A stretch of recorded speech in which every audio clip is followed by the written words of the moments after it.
Mannarkkad Thachampara panchayat president O Narayanankutty രാജിവെച്ചു. 2 ഉപതെരഞ്ഞെടുപ്പുകൾ പൂർത്തിയായതോടെ LDFന് ഭൂരിപക്ഷം നഷ്ടപ്പെട്ടതാണ് രാജിയിലേക്ക് നയിച്ചത്.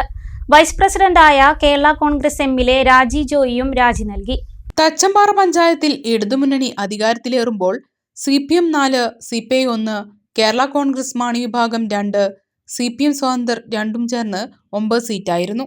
അതേസമയം കോൺഗ്രസ് 4, കേരള കോൺഗ്രസ് ജോസഫ് 1, ലീഗ് സ്വതന്ത്ര 1 എന്നിങ്ങനെ 6 സീറ്റുമായി പ്രതിപക്ഷത്തായിരുന്നു.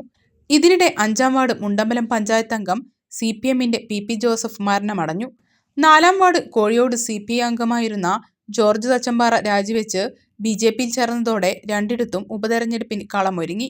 മുണ്ടമ്പലത്ത് കോൺഗ്രസിലെ നൌഷാദ് ബാബുവും കോഴിയോട് കോൺഗ്രസിലെ അലി തേക്കത്തും വിജയിച്ചതോടെ UDF 8-ഉം LDFന് 7-ഉം ആയി കക്ഷിനില. ചൊവ്വാഴ്ച വൈകിട്ട് 3 മണിയോടെയാണ് സെക്രട്ടറിക്ക് രാജിക്കത്ത് നൽകിയത്. മുന്നണിയിലെ ചിലരുടെ സ്വാർത്ഥ താല്പര്യങ്ങളാണ് ഈ അവസ്ഥയ്ക്ക് കാരണമെന്ന് രാജി സമർപ്പിച്ച ശേഷം ഒ നാരായണൻകുട്ടി പറഞ്ഞു. ചില പുഴുക്കുത്തുകളൊക്കെ ഇതിന്റെ ഭാഗമായി ഉണ്ടായിട്ടുണ്ട്. ഇത് സ്വാഭാവികമാണ്. ചിലർക്ക് അധികാരമോഹം ഉള്ളിൽ വെച്ചുകൊണ്ട് മുന്നണിയുടെ ഭാഗമായി ഗ്രാമപഞ്ചായത്തിൽ മെമ്പറായി കഴിഞ്ഞാൽ ഞങ്ങളെ സംബന്ധിച്ച് ഞങ്ങൾക്കൊരു പൊതു നിലപാടുണ്ട്. ഇടതുപക്ഷ ജനാധിപത്യ മുന്നണിക്ക് ജില്ലാ LDF എടുക്കുന്ന തീരുമാനത്തിന്റെ അടിസ്ഥാനത്തിലാണ് ഇവിടെ ഗ്രാമപഞ്ചായത്ത് പ്രസിഡന്റ് CPIMന്റെ ഭാഗമാകണമെന്ന തീരുമാനത്തിന്റെ അടിസ്ഥാനത്തിലാണ് എന്നെ ഈ ചുമതല എന്റെ പ്രസ്ഥാനം ഏൽപ്പിക്കുന്നത്.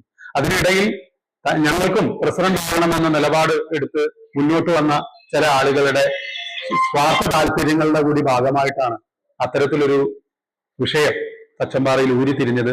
അതിനെ അർഹിക്കുന്ന അവജ്ഞയോടുകൂടി തള്ളിക്കളയാൻ തന്നെയാണ് ഞങ്ങളുടെ തീരുമാനം.